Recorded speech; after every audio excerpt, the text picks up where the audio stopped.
Financially वो इतना strong नहीं है, स्टेटस वाइज इतना स्ट्रांग नहीं है, उस पर्सन को लोग बर्दाश्त नहीं करते कि शख्सियत जब बना जाता है, शख्सियत ताहयात रहती है।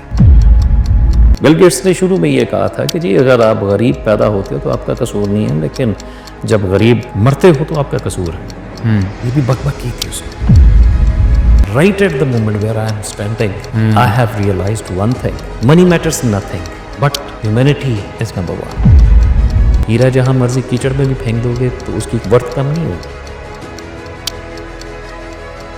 सर हमारे मुआशरे में सर देखा जाता है कि एक वेल सेटल्ड पर्सन है, फाइनेंशियली स्ट्रांग है, वेल सेटल्ड है और कुछ टैलेंट भी है उसके पास। अच्छा, ऐसे पर्सन के साथ दुनिया मैग्नेट की तरह उसके करीब होती जाती है, रिलेशंस उसके साथ खुद क्रिएट करना भी चाहती है। इर्द गिर्द के लोग जो होते हैं वो वट एवर, फिर चाहे वो फैमिली मेम्बर्स हों या उसके ऑफिशियली मेम्बर्स हों, सोशली उसके साथ उसकी अटैच उसके साथ लोग हों, तो बहुत उसके करीब जाने की खुद से कोशिश भी करते हैं। अच्छा, वो फिर पर्सन चाहे बाय नेचर वो फिर चाहे रूड भी हो, बहुत स्ट्रेट फॉरवर्ड भी हो, तो लोग उसकी बातें हंस कर सुन भी लेते हैं और टाल भी देते हैं, बुरा भी नहीं मनाते सर। कंपैरेटिवली सर एक अदर पर्सन देखा जाए जो बहुत पोलाइट पर्सन है, बहुत हम्बल पर्सन है, बहुत आजिज़ और बहुत खुश अखलाक इंसान है, लेकिन फाइनेंशियली वो इतना स्ट्रांग नहीं है, स्टेटस वाइज इतना स्ट्रांग नहीं है सर। उस पर्सन को लोग बर्दाश्त नहीं करते, उसकी छोटी छोटी बात उसको पॉइंट आउट करते हैं, वो उसको रिस्पेक्ट नहीं देते जो एक उस पर्सन को देते हैं जो कि बाय नेचर रूड भी है, स्ट्रेट फॉरवर्ड भी है। कंपैरेटिवली ये जो अदर पर्सन है ये बहुत आजिज़ भी है, बहुत खुश अखलाक भी है, बड़ी मोहब्बत करने वाला है, बड़ी इज़्ज़त करने वाला है। तो सर ये एक जो एक डिवाइड कर दिया गया है सिर्फ इस वजह से कि जिसका स्टेटस अच्छा है, फाइनेंशियली स्ट्रांग है, तो उसको सर आंखों पे बिठाया जाएगा, और दूसरी तरफ जो फाइनेंशियली थोड़ा वीक है, स्टेटस वाइज थोड़ा सा लो है, तो वटेवर चाहे फिर वो कितना भी अखलाक के नुक्ता नज़र से बहुत अच्छा है, उसको सर इतनी इज्जत नहीं दी जाती। तो सर ये म्याना रवि क्यों नहीं है? क्यों सर यहाँ पर इक्वल डिस्ट्रीब्यूशन क्यों नहीं है सर रिस्पेक्ट में? सर इसमें सर हम किस चीज़ को ब्लेम करेंगे? हारिस, एक शुरू से ही ना एक हमारा ट्रेंड बना हुआ है, पूरी दुनिया में है, ये हमारे पाकिस्तान की बात नहीं है। लाइक पाकिस्तान में थोड़ा सा ज़्यादा हमें इसलिए लगता है, चुभता है कि हम एक्सपेक्टेशन ज़्यादा रखते हैं। दूसरा ये है कि हमारे यहाँ पे लोग शख्स बनते हैं, शख्सियत नहीं। अच्छा, याद रखिएगा, शख्स जब हम बनते हैं ना, लोगों को ये नहीं पता कि जी मैं ऐसा हूँ, मैं वैसा हूँ, तो वो शख्स उतनी देर तक जिंदा रहता है जितनी देर तक उसकी सांसें चल रही हैं। सांसें रुकी, शख्स खाता, एंड ऑफ स्टोरी। लेकिन दूसरी तरफ ये देखो कि शख्सियत जब बना जाता है, शख्सियत ताहयात रहती है। जैसे अभी भी आप देख लो कि बहुत सारे लोग ऐसे हैं इस दुनिया फानी से जा चुके हैं, लेकिन उनकी पर्सनालिटी को आज भी लोग एग्जाम्पल्स के तौर पर जो है कोट करता। हमारे नबी पाक सल्लल्लाहु अलैहि वसल्लम इस कायनात की सबसे मोतबर हस्ती, उनकी पर्सनालिटी बेशक है ना, बेस्ट वन, परफेक्शन का नमूना, ठीक है ना। उन्होंने इस तमाम सारी तालीमात हमें दी हैं, सच बोलना है, झूठ नहीं बोलना, किसी के साथ रियाकारी नहीं करनी। लेकिन यहाँ पे आके थोड़ा सा ना क्लैश आ जाता है हम लोगों में। हम क्या करते हैं, हर एक के साथ झूठ बोलते हैं, दगाबाजी, शो ऑफ करते हैं। आपने पंजाबी में एक बड़ा ज़बरदस्त मुहावरा है, जिदे कार दाने उदे कमले भी सियाने।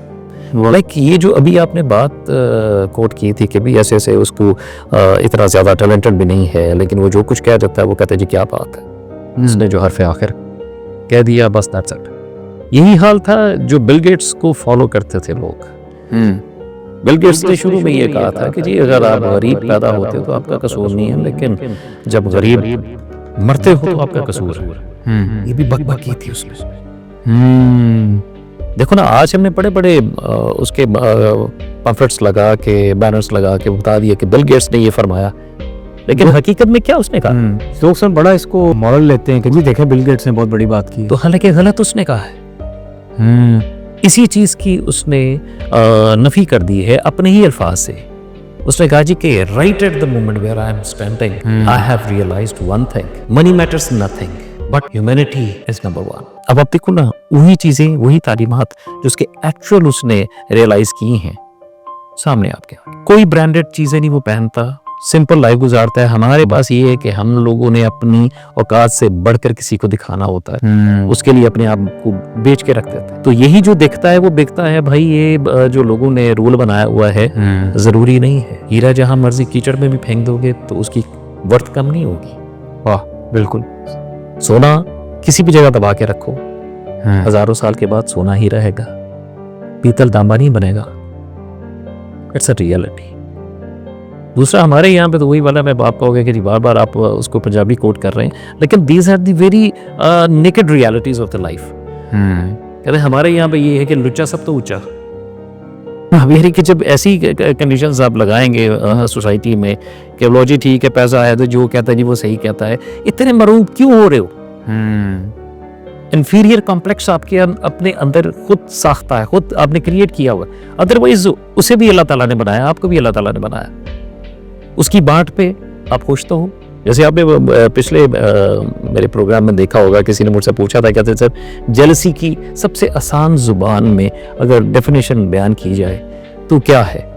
तो मैंने उन्हें बताया था कि जी अल्लाह की बात यानी उसकी तकसीम को ना मानना जेलसी है। तो ये सारे का सारा वही चीजें हैं। मरूबियत वही चीज आ जाती है कि हम दूसरों से मरूब हो के रह जाते हैं कि लो जी उसके पास ऐसा है, वो जो ये कहेगा सही वाली चीज हम मानते ही नहीं मानते। बिल्कुल। आप 5 स्टार में चले जाते हैं, 5 स्टार का एक्सपीरियंस जो है ना, मैं आपको बड़े अच्छे तरीके से बता सकता हूँ क्योंकि I have been in touch with that organization, लेकिन नाम नहीं यहाँ पे मेंशन करूंगा। वहाँ चले जाते हैं हम लोग, बहुत महंगी डिशेस मंगवा के तो वहाँ पे एंजॉय करते हैं, लेकिन मेरी बात हमेशा याद रखिएगा, आप कभी जीटी रोड पे जाके देख लें, जो ट्रक अड्डा आपको कहीं रास्ते में मिलेगा, ढाबे मिलेंगे, वहाँ खाना सबसे फ्रेश होगा। बिल्कुल जी, बिल्कुल ठीक है, सही है, ताज़ा। एक स्ट्रॉन्ग लॉजिक उसके पीछे है, वो ऐसी नहीं है। यहाँ पे इन्होंने बनाई और दिखता है वो बिकता है। हमारी भाई जो मार्केटिंग है, जो हमें पढ़ाई जाती है, हम इस सोसाइटी में फैलाया हुआ है, सरासर झूठ का प्लंदा। दुनिया का सबसे बड़ा ब्लंडर ब्रांड।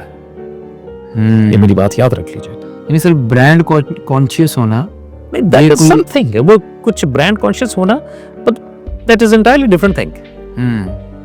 ठीक है, आंखें बंद करके तो हम नहीं कर सकते। अब ये नहीं कि बहुत सारे ऐसे ब्रांड्स हैं जो आपको कहते हैं लो जी ठीक है, शर्ट पहननी है तो शर्ट वाली marks and Spencer, oh that is the best one. भाई मार्क्स एंड स्पेंसर की वही प्रोडक्ट है, लेकिन हमारे यहाँ पे क्या है, सिर्फ 5-10 रुपए बचाने की खातिर आपको टैग वो लगा देंगे जो आपकी बॉडी के ऊपर रैश करेगा। वो ये नहीं करता। अब वो ये नहीं करता, आपकी सहूलत देखता है। कॉटन तो यही वाली। आप पाकिस्तान पूरे दुनिया में सेकंड नंबर पे है कॉटन, फाइन कॉटन प्रोड्यूस करने पे। तो क्या आपके लिए वो सूटेबल नहीं है? उसके जो मटेरियल हम इस्तेमाल करते हैं सिर्फ 2 रुपए 3 रुपए नलकी की बचाने की खातिर, हम थर्ड क्लास किस्म की चीज यूज कर लेते हैं जो आपको इचिंग करती है। तो ये तमाम तर सारी चीजें उसमें हम अगर अटैच की जाए तो हमारे सामने जो शक्ल वाज़ेह होती है ना, वो ये है कि हमारी अपनी सोसाइटी का किया धरा। आप कभी अपने आप को सुपीरियर रखो भाई, तुम दुनिया की वाहिद ऐसी प्रोडक्ट हो जो दूसरों से जुदा है, क्योंकि आपके फिंगरप्रिंट्स किसी दूसरे से नहीं मिलते। आपको किसने बनाया? अल्लाह ताला ने, वो भी अपने हाथों से। और वो खूबसूरती को पसंद करता तो क्या वो खराब चीज बनाएगा? हरगिज़ नहीं। तो ये फैक्टर्स हैं जो आपको मैंने बताए। सर आपका बहुत शुक्रिया सर। इंशाल्लाह सर आपसे फिर दोबारा मुलाकात होगी इसी जेक्स प्रोग्राम में सर। तब तक के लिए अल्लाह हाफ़िज़।